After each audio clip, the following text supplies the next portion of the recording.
Welcome to Conversations with Educators. I am your host, Jerome Ellison, and today I have a special guest, Christopher Hickson. Thank you, Chris, for coming on the show.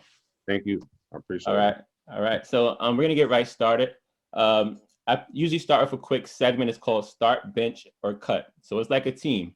I'll give you three topics. The one you like the most, you'll start. The one that is good, but they're not going to make the starting lineup, gets benched. And the one that doesn't make the team gets cut. So it's called Start, Bench, and Cut. So the three topics I want to give you is basically your experience. So in elementary school, your experience as a student in middle school, or your experience as a student in high school. Which one would you start, bench, or cut? I definitely would bench my high school experience. Okay. I enjoyed elementary school. Like it was all what kids do now, and I understand. If that makes sense, yeah. So That does. I think the reason why I would bench high school is because I dropped out of high school. A lot of people actually don't know that. Oh, wow. I was a high school dropout, and I had very negative experiences. I went to school with white children, predominantly, and then I switched over and went to another school with all Black kids. But the teachers never changed. The teachers were all white, so I never really experienced having like a African American teacher.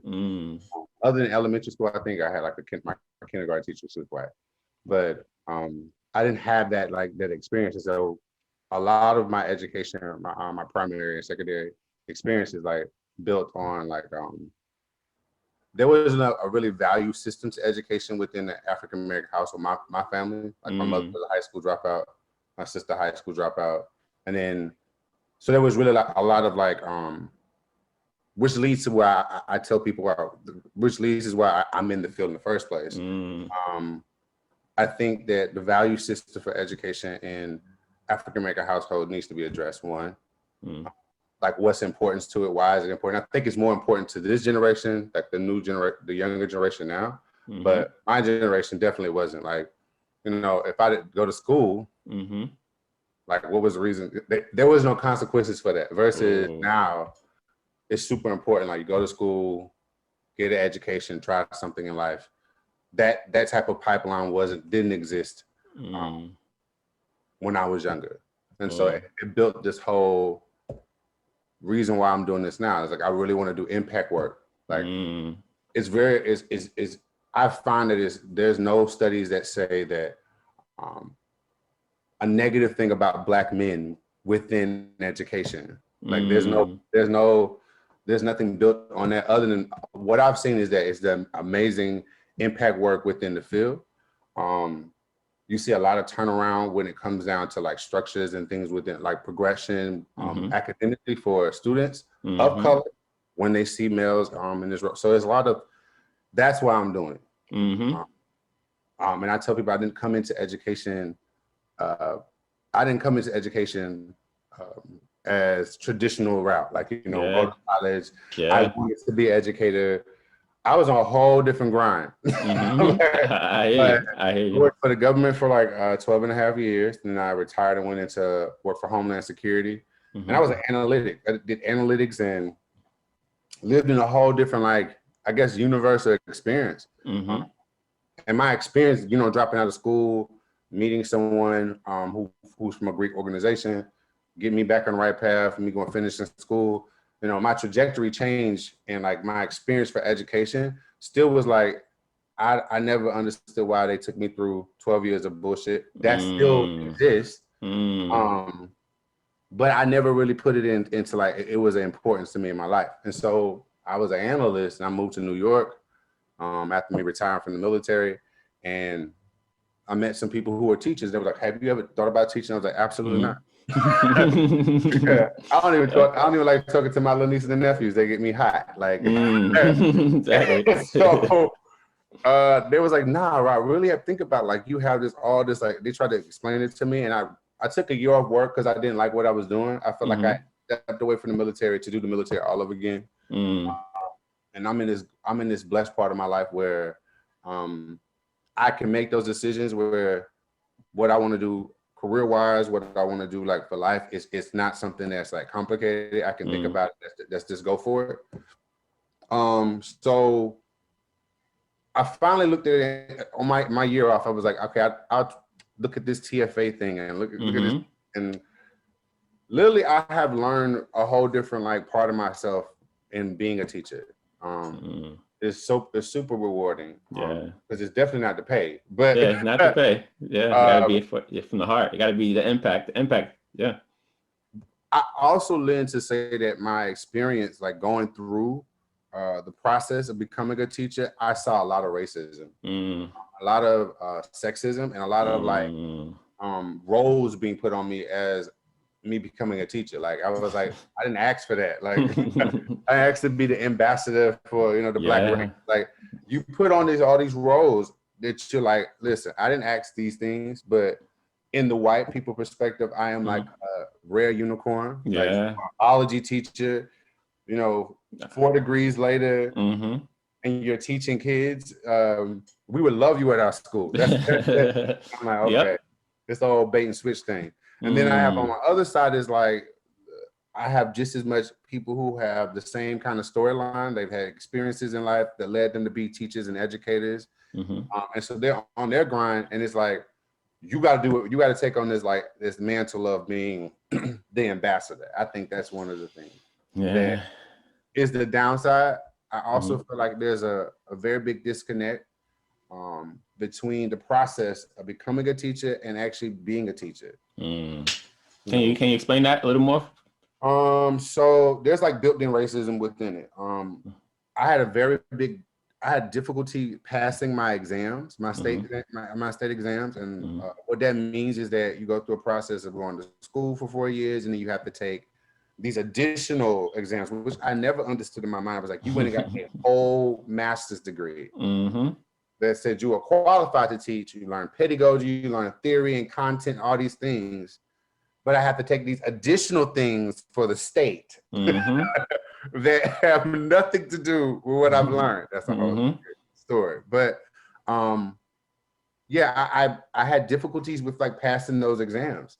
And I didn't really do a deep dive on that until I was like, wait a minute. My GPA in college is a 3.96. Like I've been across the board in high, and when I did apply myself in school, I wasn't a student who struggled with academics.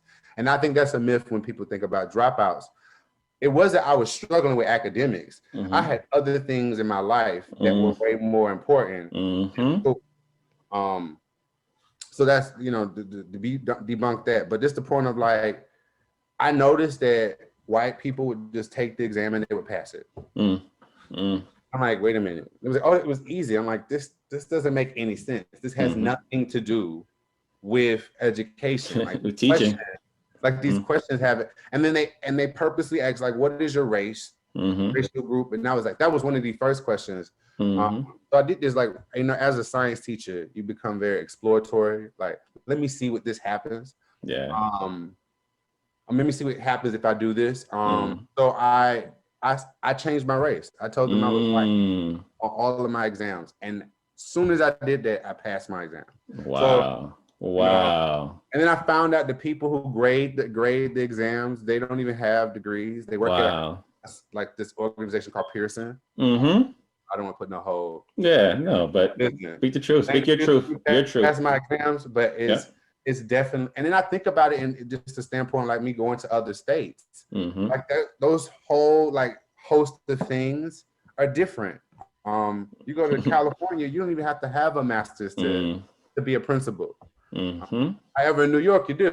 So it's a whole You touched on so many great topics. So I want to go back and say, so I would think you would cut your high school experience. Definitely. You would probably bench your middle school experience and then probably start your elementary school experience, the younger age, right? Sure. I never really explained why I dropped out of high school. So I had a teacher who told me, I used to come to school, I used to wake and bake as a child. Smoke a lot of weed. That was my thing. Okay. That was my thing. And so I would sleep in her class. I had an IEP, and I had an IEP because I missed so many days of school that the kids were like, the teacher was like, well, there's no way he could possibly be on grade average. So we need to put him in a special program. It wasn't because, and I also had a little temper. So I had a teacher just tell me, First, I got kicked out of the school when I was younger. That was a whole experience. And then I got labeled as the bad kid, the troubled teen, that type of thing. And so they enforced all these extra laws like that they wouldn't do other kids, like, oh, be in the classroom at 8 o'clock, and other kids are walking in at 8:15. They wouldn't say anything to them, but then they'll point me out because I was the bad kid. So it was a whole different situation. I dropped out because she said some very foul and disgusting things that you would say. I would never believe a teacher would say to a child. She was like, you're going to end up dead anyway. Either in jail or in dead anyway, the way you on the road that you're going on. And I was like, this white woman, yeah, that happens. In some cases, now me being an educated Black male, I can understand her, like her stance on what she was in, but I think she was just completely clueless to her color and her stance in life. And what that led to me to believe as a person of like a male of color at that age. Like, I think people sometimes lump Black men as automatically adults, and they're still got to go through developmental stages. Like these are adolescents; they're still figuring their stuff out, and you're boxing them in as they're this violent, vigilante in school. And I think that is something that the community itself has to address. But that also it goes on my premise of like, why are we selling our students off to charter schools? That's a whole nother conversation. Yeah, it's a whole nother thing. Yeah. Because I think it's the Trojan horse that we're dealing with within education now. Like, everybody say it's good and great, but it destabilizes unions. None of the people who own charter networks, like the owners, these big charter, they have no educational background and have no interest in educational background. That's a whole different story. So, not saying that the teachers in charter network, I think I enjoy the fact that they have these constructs that are built within charter networks. Like, I'm not opposed to a charter network. I just say that they just tell the truth about everything. We're in the most segregated point in education in this country. Yeah. Even before COVID, yeah. No, I'm talking about this in segregation with kids. Schools. Like you looking at a lot of our students. They're talking about board Brown versus the Board of Education. It's supposed to usher in this element of like diversity. It didn't. Not really. Now you have Black schools and white schools across the nation, and it's drastically super important to understand why. I mean, there are some pros and cons that come with both ends of the spectrum, but what did Brown and the Board of Education do for our country? And so I look at, like, because I'm a policy thing, again, I go back to my analytic background, I always look at the constructs of education as, how does the policy drive home? How is it helping our community? And how is our community addressing those issues that they can address? Like, let's be honest, we point fingers at other races. There's a lot of like suppression that happens within our own educational system. And I know I'm getting off topic, but no, I love it. I love it. Yeah. I love it. I think that it needs to be addressed when you talk about education, and like me coming in, the experience of it, my experience coming into education as a Black man, but not just a Black man, an educated man, not just an educated man, a diverse man, cultured man. So I look at all of those things in different perspectives, and I think that they all have value to the conversation and to what we need to be addressing within education now, because education is changing. This COVID thing, it's a game changer. Teachers are leaving the field. Education is to teach kids now is very stressful. This is a very stressful environment. I'm a teacher that's going back in. I'm in the building now as a result, because of, I didn't go out here and just conjure up an illness or a sickness. That's a whole nother story too. Yep. But those, I'm also, let's be honest, that there's a big aging population when it comes down to educators. There's a big distinction of these young trailblazing educators and these older educators that haven't left the field. They've got comfortable in what they're doing. and it's a change in climate, but it's also a change in culture and diversity within education. So when we're looking at, you know, where we're at now, COVID wise, it's like we've given no excuses to how we can educate kids. You know, they can say, you know, they can justify saying, you know what, hey, I don't have to take my kid to a classroom. I could just put them in front of a laptop. We can vacation in the house. Like this is now a thought-based, you know, now in education. These Ivy Leagues private schools are saying, you know what? They come in for what they need to come in for, and then they go home. And the only reason why I know this is because I've been interviewing for this jobs all over the place. You know, I'm you know, with this COVID era, I love being at the school I'm at now. I've done amazing work within my field. You know, I brought in a lot of structures and constructs that needed to be within the department. But I have realized that it's a whole different feel to New York right now. Everything feels different, and so where am I going in life? So I'm just trying to like go to different states and maybe be educated there, do administration. I don't know yet. I haven't figured that out. That's my own thing but it's crazy how this is happening. And you ask any other educator in the field, they're like, you know, I never really thought about leaving education until COVID. And that's another alarming thing that I think that people haven't really processed as the post-COVID trauma. We lost a lot of teachers as a result of education. We lost a lot of, you know, and so it brings in that whole market of charter schools. Charter schools are going to be the name it and claim it thing in the next 20 years. I think you touched on so many great points. I feel like it's after COVID, things are going to change drastically, and they're already changing now. Like in terms of how kids, like you said, how kids come to the building, in terms of class sizes, in terms of the amount of people who actually want to get into the field of teaching. So many teachers, like you said, are retiring or leaving to go elsewhere. So it's gonna change the game. Like you said, there's so many new ways that we can improve education that I hope that we're able to sit and really figure out what works best for students in the educational field and keep those and kind of get rid of the things that we need to get rid of or fix the things that we need to fix. But one point I really want to touch on is the fact you mentioned a lot of things about the boundaries and blocks put in front of a Black man trying to become a teacher, right? In terms of your own experience in schools and being told that you're not good enough or not being good taking tests. And now when you're trying to become a teacher, you have to take tests to get into the field, even though you know you were successful in actual grad school and undergrad learning and teaching, doing the actual work. But the test that they asked you to check off whether you're Black or white or whatever your race is, isn't the best way to assess whether you can be a successful teacher, right? But like you said, they have the data that they can say, all right, Black men score bad on these questions, on these teaching exam tests. Let's put more of these questions in on the test for future so we can eliminate them. And after a while, they keep failing the test. Some people will give up, you know, so that's just another block toward allowing Black men to get into the field of teaching. So it's deep. And even if you add on top COVID, right? We all know the Black and brown community is even more affected from COVID, right? And then you add on social injustice and all of that on top of everything. Which teachers do you think are going to be pushed or going to feel like they need to get out of the field faster right now?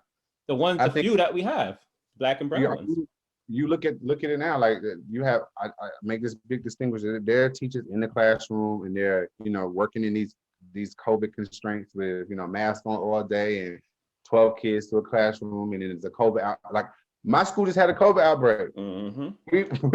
We went from being in class for a week to being, you know, Friday we were they told us that we couldn't go back into the building, and then Monday they said we're not going in the building. So it's like on top of this change in schedule, everything is going on with the classes. Kids are going remote. Kids are coming from remote. It's just a whole lot. And my principal's not in the building, so it's a lot of like, it's just a lot of, I feel like in some cases there's a lot of waste, fraud, and abuse going on. Just the point of like, some teachers know that they can get away with it because they're, you know, they're tenured and they're close to retirement. Then the other ones are, you know, I feel like they're not addressing the real issues. No one's following the rules. no one's they're being applicable, and I think that it's across the board when it comes down to COVID in general. Everywhere, yeah. The government, how they're handling it is based off of where you're at, i.e. the state, i.e. the county, i.e. where you're working at, how they deal with COVID. And, because I've heard horror stories when it comes down to like communities of color that are, Brownsville, East New York versus Bed-Stuy and all these other, like, I want to see those numbers. How was COVID addressed in those areas versus your white, your white residential areas? And I think you'll find some very shocking and startling things. Like, I have students who've been victims of COVID, i.e. lost parents and like lost, siblings. It's crazy how they are in school. And I think that's the reason why I have been so like, I've been compassionate enough to be like, I need to do this. I need to be in the classroom. And I also need to be with them in this time, because they're coming to school and they're like bringing their personality. They want to be in the classroom. They want normalcy. Like, we don't understand, like, we live our like adult lives and we say, this is how it's affecting us, but how is it really affecting these kids? Especially kids of color. Like, they're being lumped into these groups, and, even down to state tests. They're telling them they have to take a state test. These schools were poor performing before COVID. And now they've had a year and a half off, literally, other than we're doing online contact with them, and you want to test them. I think it's just injustice. And then there's a spectrum. Yeah, and then during these times, there's added stress, and maybe it's unnecessary stress that we're adding on, because we know that as teachers, we didn't really teach as much. We lost a lot of teaching time, right? So to assess them on the same standards that we expect them to have when we're fully teaching, then it's not fair. And it's only going to give data that's flawed. It's only going to make certain kids feel like they're not capable enough and others feel like they are. The justification was, we want to know a diagnosis. That's the way. Do you know that teachers do benchmark assessment? A good teacher knows to do a benchmark assessment. A teacher knows to do a diagnostic assessment. Those are things that we are built with in education. And so now you're mandating us to do an additional one. You're assuming that we're not doing our job. And that your data would reflect anything relevant. We know that kids learn day to day. Yeah. They can know a lot of information, and then they go into a test, and the testing environment skews their understanding of things. And we understand that, but people, they talk about ACTs and SATs. They're like, there's so much data and data support that ACTs and SATs have racial biases based off of tone and texture and how the content is presented. Meaning they use words that don't necessarily are not in the vocabulary of our kids, our African-American kids. And they know that. And so that same thing, trust to believe, is happening with state tests. And I have to tell my kids, I'm like, listen, you know this information. It's not that you don't know it. It is presented in a way that's flawed. I was speaking to a teacher about that on the show not too long ago, because we were talking about the achievement gap, right?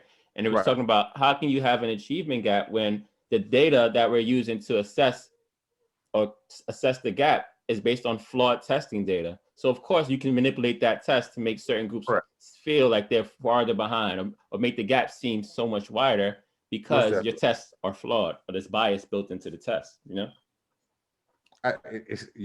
said it exactly. I think it's really important to really look at that. Like, people talking about data, and this is where this is where charter world rubs me a little raw, because I come from an analytic background, and I understand that when you talk about poll data and all these things, that it's going to have some margin of error. That's just with any data. And it's based off of like your population sample, based off your sample base, all of those different things. But when you're looking at data that is driving theory and driving your like rules of engagement, then you have to make the data that reflect what really it is. We know they have all of this data that supports that. A good example is this stereotype that Black men are not actively involved in their children's lives. Not true. It's not true. There's there's more data that supports that they're being more active than their white counterparts. So I think when you look at that margin, you look at experience, you're looking at just one sample base and not looking at the whole spectrum of things. And so it drives this skewed data of, unbelievable achievements for these kids of color. You want them to know random things. And I always told people, I said, listen here, I was a professor and I was a former professor, but I'm also a teacher. So I see why, content is introduced. But chemistry, what's the purpose of a student learning chemistry? And if there's fundamental things that don't happen in elementary school, all of these content specific areas really struggle. If they don't know how to do basic computations and reading and decoding skills, you're going to tell me my kid's going to be interested in all these other things? No, you got to get the fundamentals down before you can build on it. And I think it's really critical to understand how primary level education needs to be addressed. I don't think people talk about it. No, I think they really talk about this like, let's just move the kids this way. No, let's address that. Yeah. They didn't learn something in their pre-K to 5 years. Yes. That they need it for middle school and high school. Like, by the time not implant these things. By the time kids get to 3rd grade, based on that 3rd grade exam, they already can tell your trajectory based on that exam and based on your reading level. They already start opening jails. They already know exactly who's going to drop out at a certain point because of those K through 3 or pre-K through 3, those foundational skills that are missing. And if you don't have that foundation from pre-K to 3rd grade, then you cannot build anything else on top of a weak foundation. So resources really have to go into early education, especially for our Black and brown kids, to really support them in that area, or we're never going to start to change our trajectory because we're not gaining that reading, those foundational skills that we need at an early age. I totally agree, and I think that that this whole education diversity inclusion theory is flawed. Is another iron horse. How are you going to have diversity inclusion, but you're not really fixing the elephant in the room? You're not inclusive of all cultures. Let's talk about it. There's no Black Black history within the education system. It is the course taught in high school as an elective. Yeah. If the school can budget that into I think about those things now, and I understand. Coming from a person who dropped out of school and now seeing the inner workings of education, it almost says I get it. I understand why I dropped out. I understand why kids drop out. I say that all the time. As a Black man, when you become a teacher, you see it. You're like, man, I know exactly why it didn't work it may have worked for me. I found a way, but I can tell why it didn't work for all of my friends and all the people who I grew up with. Because it's not built for every one of us to make it through. Why are we the most forward-thinking country? We're supposed to be the most forward-thinking country, but we don't have language built into our education system, meaning that kids don't get exposed to other languages until middle school, and it's only for 1 semester. Yeah. Versus I've been to other countries. I love Holland. I love the Netherlands, and I went there, and I was so impressed by the education system. The kids come out like adults learn by age 18.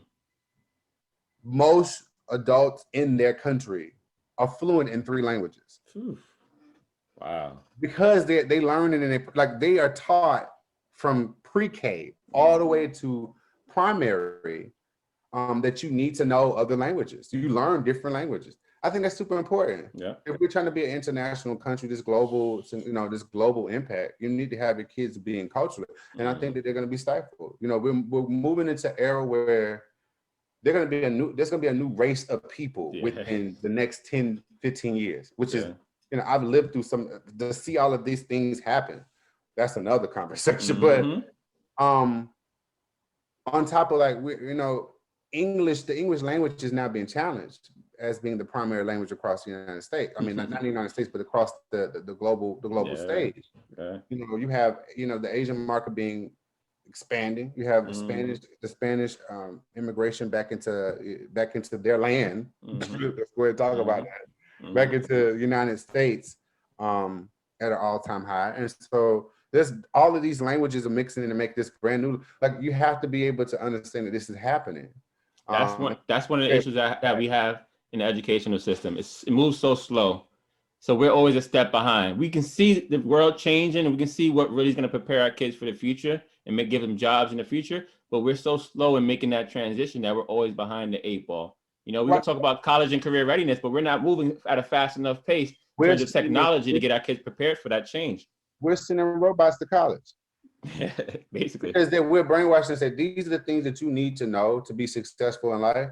And they have nothing to do with life experiences. Why is there no cultural diversity class starting at age 0? So the kids they can understand their emotions. I think you have to address, we have to talk about the elephant in the room when it comes down to racism, that there's going to be people that they're going to have to die off.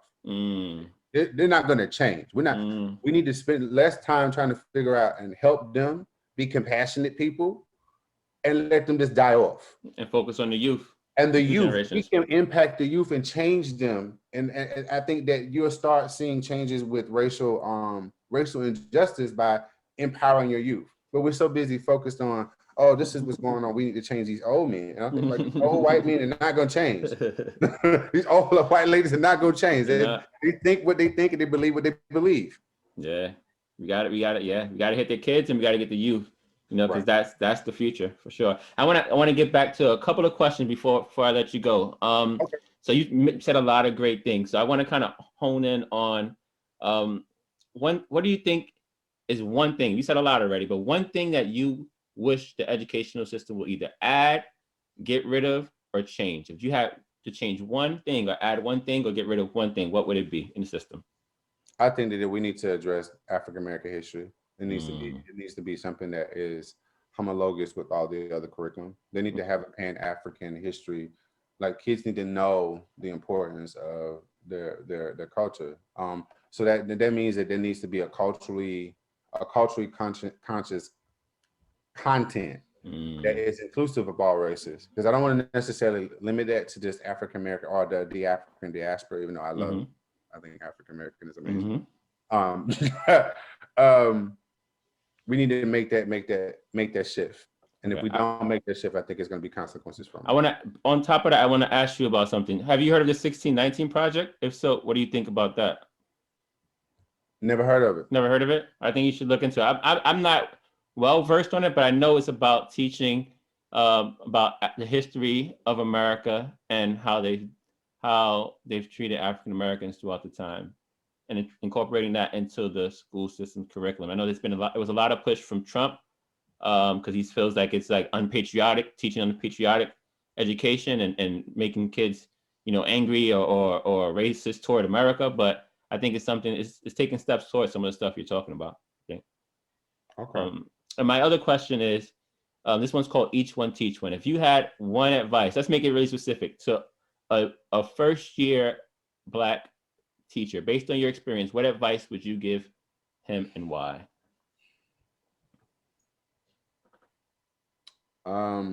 Really ground yourself in who you are as a person. Be patient. And I mean talking about patient like you normally patient in your life. I'm talking about really having patience with yourself and having patience with other people. I think I've become a lot more patient with people and understanding people's like experiences in life. Something I didn't do before. Like I'm just very okay, that's your life. This is my life. I'm living it. I think also in that is like knowing who you are and the power that you possess as a Black man. That's real. Like I think there's a lot of them that just didn't know what kind of impact they're really making on these kids. Like they come in and they're like, okay, cool, this is a job, and I'm a Black man teaching, but I think that they don't really understand that just you being there is a game changer.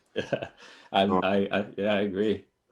So also, and my last thing to say is really pushing them to like understand having time for their stuff, building time, intimacy for their self to like really just kind of like work balance. Because burnout happens on the end of the spectrum. We talk about burnout with women, but burnout happens with men. And it's very different.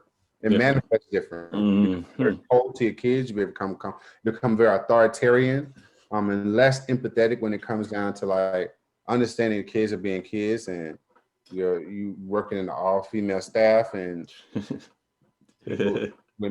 some women are some timey. So, and I mean that some women, because I don't want to get burned by that. But it's a real thing. Being a man and being one of the few men in education and being one of the few black men in education, you have to prepare yourself to be in an environment where it's mostly women. And you have to prepare yourself, honestly, in my experience, where sometimes you can speak up and say your opinion, and sometimes speaking up too much as a guy can offend women because they feel like you're taking up too much space in that setting. And you have to be aware of it. Unfortunately, you really have to be aware of that because of the environment that you're in. Makes sense. I love that. So last thing before I let you go, this is just a last shout out. It's called Choose Your Teachers Wisely. This is your chance to give a shout out to anyone who has educated you. So education, as we know, happens in the school system, in the school building, but also happens outside of school as well, right? Education is bigger than just in a school. So who is someone or something that you will give a shout out to who has educated you to become a better person? Just one person, one thing. Oh, that's hard. That's a hard question.